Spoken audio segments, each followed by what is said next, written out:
اولین سفر تصمیم گرفتیم کاملا یهویی پاشیم یه چند روزی بریم کیش. همونطور که می‌بینید کاملا دیرمون شده بود. بدو رسیدیم فرودگاه.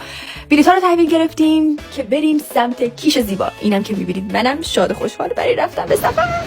بعد 2 ساعت و نیم بالاخره از رشت رسیدیم به کیش زیبا. توی لابی انقدر منتظر موندیم تا اتاقمون رو تحویل بدن که بچه‌ها حسابی از خستگی و از خواب داشتن کور می‌شدن. ولی بچه‌ها این بیبی زیبایی که می‌بینید بیبی اتاقمونه. بعد چند ساعت استراحت شب شکم رفتیم کیش گردی و جای مختلفی کیش رو دیدیم. روز اول تصمیم گرفتیم هر چی ساحل تو کیش رو بریم نگاه کنیم. واقعا دریای خیلی شیک و تمیزی بود.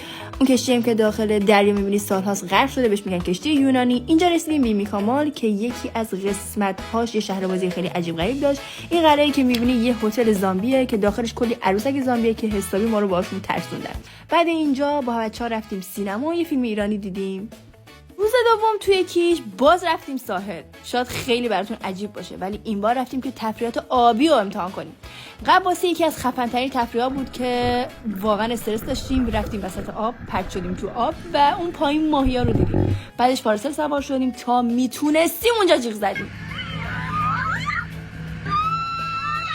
روز آخر دیگه حسابی خسته و کلافه بودیم. یکم موتور سواری کردیم. بعدش دیگه رفتیم سمت فرودگاه و پیش به سوی خونه.